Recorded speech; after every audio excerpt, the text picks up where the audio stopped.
Hi friends, welcome to relax recipes. நம்ம இன்றைக்கி ராகி இனிப்பு அடை எப்படி பண்ணுறதுன்னு பார்க்கலாம். இதுக்காக ஒரு கப் ராகி மாவு கேப்ப மாவு எடுத்துருக்கேன். இதில் ஒரு 1/4 டீஸ்பூன் உப்பு சேர்த்து கலந்து வச்சுக்கலாம். ஒரு கப் கேப்ப மாவுக்கு ஒரு கப் அளவுக்கு கொதிக்கிற வெண்ணி, ஒரு கப்லேருந்து 1/4 கப் வரைக்கும் தேவைப்படும். கொஞ்சம் கட்டியான மாவாக நம்ம கலந்து விட்டுக்கணும். முதல்ல ஒரு கரண்டி வச்சு கிளறிக்கலாம்.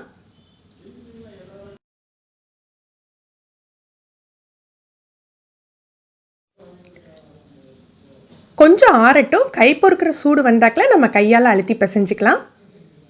லேசாக கையில் எண்ணெய் தடவிட்டு நீங்கள் அழுத்தி பிசைஞ்சிங்கன்னா ஒட்டாது.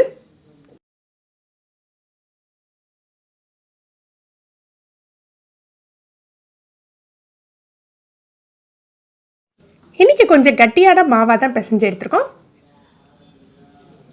இப்போ மாவு தயாராகிடுச்சு.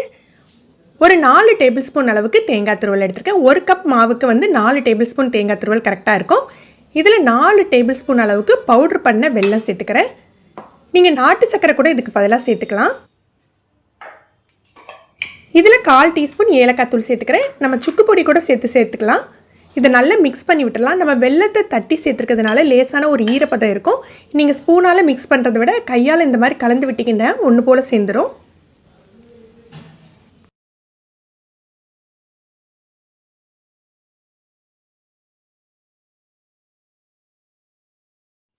இன்றைக்கி நம்ம 2 விதமாக அடை தட்ட போகிறோம். முதல்ல நம்ம இந்த மாதிரி பரத்தி விட்டுக்கலாம். நம்ம கட்டியான மாவாக தான் பிசைஞ்சிருக்கோம். நீங்கள் சப்பாத்தி கழுவி வச்சு கூட திரட்டிக்கலாம்.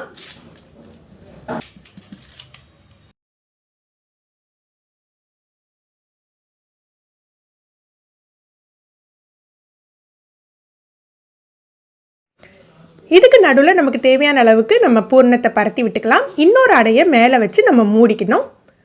ஓரங்களில் லேசாக அழுத்தி விட்டாலே போதும், ஒன்று போல் உங்களுக்கு ஒட்டிக்கும். தண்ணி வச்சுலாம் ஒட்டணும்னு அவசியம் இல்லை.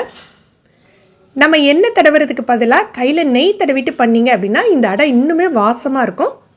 இதை அப்படியே இட்லி தட்டில் வச்சு நம்ம வேக வச்சிடலாம். இந்த மாதிரி பிளேட்டில் வச்சு வேக வச்சுக்க போகிறோம். அப்படி இல்லாட்டி நம்ம இலை அடை பண்ணுவோம் இல்லையா, அந்த மாதிரி கூட நம்ம செஞ்சுக்கலாம். நான் இலைக்கு பதிலாக ஒரு பட்டர் ஷீட்டில் சின்ன சின்னதாக தட்டி எடுத்துக்கிறேன்.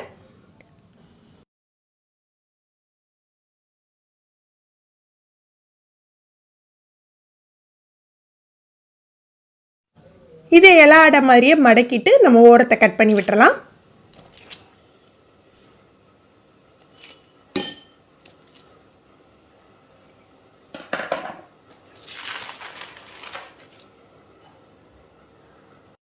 ஒரு பிளேட்டில் கொஞ்சமாக நெய் தடவிட்டு நம்ம பண்ணி வச்சுருக்க அடையெல்லாம் எடுத்து வச்சிடலாம்.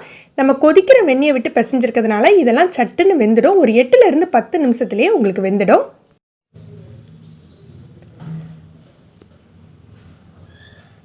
ஒரு 10 நிமிஷம் வேக வச்சு எடுத்துருக்கேன். நல்ல சாஃப்டாக பஞ்சு போல் வெந்திருக்கும். உங்களுக்கு நார்மலாக கேப்ப மாவு விரும்பி சாப்பிடாத பிள்ளைங்க கூட இந்த மாதிரி பண்ணி கொடுத்தீங்கன்னா ரொம்ப ஆசையாக சாப்பிடுவாங்க. நீங்கள் ஸ்கூலுக்கு லஞ்ச் பாக்ஸ் கூட வச்சு கொடுக்கலாம்.